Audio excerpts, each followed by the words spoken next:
Hola a todos los estudiantes del libro Durantia. Vamos a estar estudiando hoy quién fue el apóstol Mateo. Ya hemos estudiado los primeros 6 apóstoles. Los primeros apóstoles que Jesús nombró fueron Andrés, Pedro, que eran 2 hermanos, después Santiago y Juan, que eran también hermanos, y después nombró a Felipe y a Natanael. Y estos fueron con estos 6 primeros apóstoles. Jesús estuvo largos meses con ellos capacitándolos y tuvo más de 100 sesiones de capacitación largas y intensas con estos 6 asociados y con Santiago, el hermano de él. Jesús nunca quiso tener ningún tipo de favoritismo con su familia, pero sí tenía la intención de que ellos participaran en su ministerio. Okay, pero las cosas se dieron de una forma que al final ellos pusieron distancia. Pero durante estos meses de capacitación, ya estos elegidos y Santiago, su hermano inclusive, ya estaban acostumbrados a lidiar con este Dios hombre. Jesús trataba de no desalentarlos con su divinidad. Así que para ellos, ser amigos de Dios encarnado era más difícil asimilarlos. Jesús trataba de no desalentarlos con su divinidad. Así que para ellos era mejor ser como un amigo, ¿no? Jesús, entre otras cosas, les enseñaba cómo predicar el evangelio a los grupos religiosos y partidos políticos. Siempre decía: procuramos ganarlos a todos, pero no pertenecemos a ninguno de ellos. En cuanto al resto, anunciarles que Dios es un Padre amante y que todos somos hijos de Dios y salvo por la fe en Él y la hermandad entre los hombres. Y así fueron capacitados todos estos mensajeros del reino. Entonces Jesús los envió a su primera gira misionera y quedó reunirse con ellos en la casa de Zebedeo. En esta primera salida Jesús les instruyó que salieran de 2 en 2 para que la obra fuera más personal, y les dijo que él quería 12 apóstoles, no solamente 6, sino quería 12. Por eso quería que cada uno de ellos, en esa gira que ellos salieron a predicar, cada uno eligiera a uno más. Y así el apóstol Mateo fue seleccionado por Andrés, y ese es el que vamos a estudiar hoy. Mateo Leví era el recaudador de aduanas de Capernaum y tenía su oficina al este de la ciudad, cerca de los límites de Batanía. El día que Andrés le presentó Mateo a Jesús, fijando la mirada en él, le dijo: sígueme. La costumbre de Jesús, si le agradaba a la persona, si era capaz para lo que iban a hacer, él le decía: sígueme. Y Mateo se levantó y se fue a su casa con Jesús y los apóstoles. Mateo le dijo a Jesús que él había organizado un banquete en su casa y también con sus amigos, y que si estaba de acuerdo y si él consentía también en ser el huésped de honor. Jesús consintió con un gesto. Luego Pedro le dijo a Mateo que quería que invitara a Simón el celote. De este apóstol vamos a hablar más adelante. ¿Okay? Esta parte está en el documento 138.3 del libro Durantia. Ahora, el documento 139.7 habla de quién es Mateo. Vamos a ver quién es. Mateo fue el 7º de los apóstoles y fue elegido por Andrés y aprobado por Jesús. Mateo pertenecía a una familia de cobradores de impuestos o publicanos, pero él mismo era un recaudador de aduanas de Capernaum, donde vivía. Contaba con 31 años de edad, era casado y tenía 4 hijos.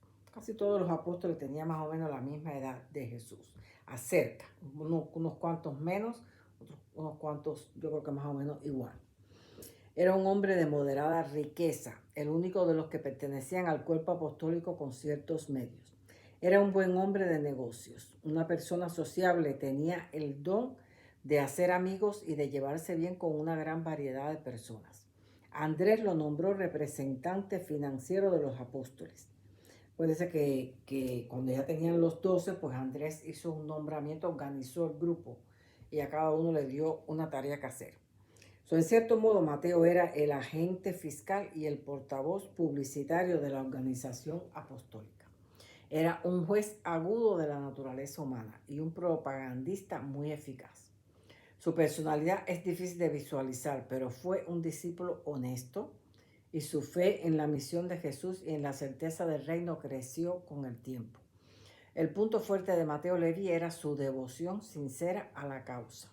El hecho de que él, un publicano, hubiera sido aceptado por Jesús y sus apóstoles llenaba de gratitud a este ex recaudador de impuestos. Pero llevó un tiempo para que los apóstoles pudieran reconciliar completamente, plenamente con él, especialmente Simón Zelote y Judas Iscariote fueron los que más trabajo pasaron para llevarse bien con Mateo. La debilidad de Mateo era su visión materialista y miope de la vida, pero en todos estos asuntos progresó mucho según pasaban los meses al lado del maestro. Mateo tuvo que ausentarse de muchas temporadas de instrucción porque su deber era mantener provista la tesorería. Todos los apóstoles amaban a Jesús y cada uno de ellos era atraído por un rasgo específico de su personalidad. Lo que Mateo más apreciaba del maestro era su disposición pronta para perdonar. Nunca dejaba de repetir que la fe era lo único que se necesitaba en el asunto de encontrar a Dios. Siempre se complacía en referirse al reino como este asunto de encontrar a Dios. Aunque Mateo era un hombre que tenía su pasado, daba una excelente impresión de sí mismo. Y según pasó el tiempo, sus asociados se enorgullecieron de las acciones del publicano. Fue uno de los apóstoles que tomaba amplias notas de los dichos de Jesús. Y estas notas se utilizaron para la subsecuente narrativa de Isador sobre los dichos y hechos de Jesús, que ha llegado a conocerse como el Evangelio según San Mateo. Muchos hombres de negocios y funcionarios públicos y políticos se han sentido atraídos por medio de la vida de Mateo a las enseñanzas del maestro que dice, sígueme, ¿no? Mateo era realmente un político sagaz, pero fue intensamente leal a Jesús y supremamente devoto a la tarea de asegurarse de que los embajadores del reino fueran adecuadamente financiados. Mateo recibía las ofrendas espontáneas y libremente entregadas de los discípulos creyentes y de los que escuchaban directamente las enseñanzas del maestro, pero nunca solicitó abiertamente fondos a las multitudes. Todo su trabajo financiero lo hizo de manera discreta y personal. La mayor parte del dinero provenía de creyentes pudientes interesados en el ministerio. Incluso él mismo entregó casi toda su fortuna con el tiempo al ministerio poco a poco, cada vez que había escasez y sin que nadie se lo pidiera. Tuvo momentos de considerar que su dinero era indigno, de manera que dio mucho de lo suyo en nombre de otros creyentes. Puede que tenía como una estima un poco baja. A veces en momentos de tormentos, cuando afloraba el desdén entre sus hermanos en el grupo acerca de ser publicano, ¿no? Tuvo la tentación de decirles que era su dinero, al que a menudo le suplía el pan, pero no llegó a hacerlo nunca.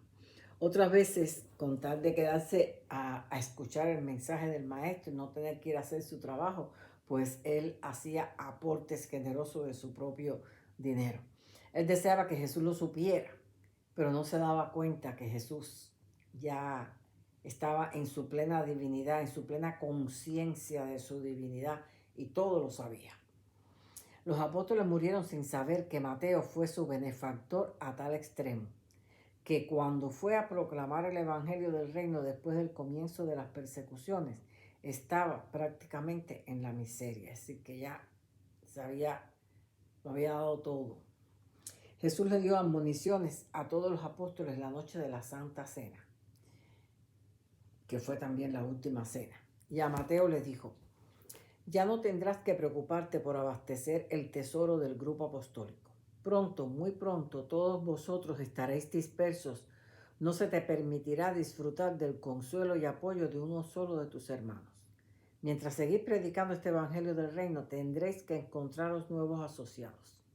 Yo os he enviado de 2 en 2 durante los tiempos de vuestra preparación. Pero ahora os dejo.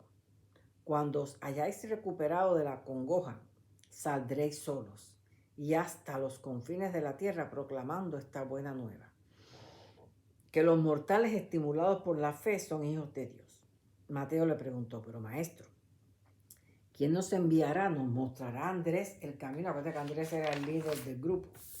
Y Jesús le respondió, no, Leví. Andrés ya no os dirigirá en la proclamación del evangelio, pero él seguirá siendo vuestro amigo y consejero hasta que llegue el nuevo maestro, el Espíritu de la verdad, que os guiará a cada uno de vosotros en la labor de la expansión del reino. Y siguió diciéndole Jesús, muchos cambios te han ocurrido desde aquel día en la aduana en que saliste para seguirme, pero muchos más han de ocurrir antes de que pueda haber la visión de una hermandad en la cual los gentiles se sientan con los judíos en asociación fraternal. Pero sigue tu impulso de ganar a tus hermanos judíos hasta que estés plenamente satisfecho y luego diríjate con poder a los gentiles. De una cosa puedes estar seguro, Leví. Tú has ganado la confianza y el afecto de tus hermanos. Todos ellos te aman. Cuando Jesús dijo eso a los 10 apóstoles, significaron con un gesto de aprobación que así era, ¿no? Luego Jesús les dijo, Leví, mucho sé de tus ansiedades, sacrificios y labores para mantener el tesoro provisto, cosas que tus hermanos no saben. Y me regocija que, aunque el que llevaba la bolsa esté ausente, el embajador publicano está aquí, en mi reunión de despedida, con los mensajeros del reino. Oro para que tú puedas discernir el significado de mis enseñanzas con los ojos del Espíritu. Y cuando el nuevo Maestro, el Espíritu de la verdad, llega a tu corazón, vete a donde Él te guíe y deja que tus hermanos vean, y aún todo el mundo, qué es lo que puede hacer el Padre por un aborrecido recolector de impuestos que se atrevió a seguir al Hijo del Hombre y a creer en el Evangelio del Reino. Y Jesús le agregó, aún desde el principio, Leví, te amé, así como te amaron todos estos Galileos. Bien, sabiendo desde entonces que ni el Padre ni el Hijo hacen acepción de personas, asegúrate de no hacer tú ninguna distinción entre los que crean el Evangelio por tu ministerio. Y al final de cada admonición, Jesús le dijo a cada uno de los apóstoles cómo dedicar el resto de su vida. Y a Mateo le dijo, dedica todo tu futuro servicio de vida a mostrar a todos los hombres que Dios no hace acepción de personas, que a los ojos de Dios y en la hermandad del reino, todos los hombres son iguales, todos los creyentes son hijos de Dios. Así pues, después que esa noche Jesús fue apresado y luego crucificado, el día de la resurrección se les apareció a los apóstoles y les dijo que los vería en Galilea. Y ya estando en Galilea, y luego de haber conversado con todos ellos, salió a caminar y a conversar con ellos de 2 en 2. Y Mateo le tocó caminar con Felipe.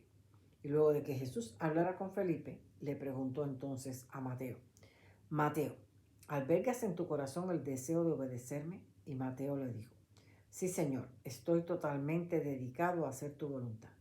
Entonces Jesús le dijo, Mateo, si quieres obedecerme, sal a enseñar a todos los pueblos este evangelio del reino.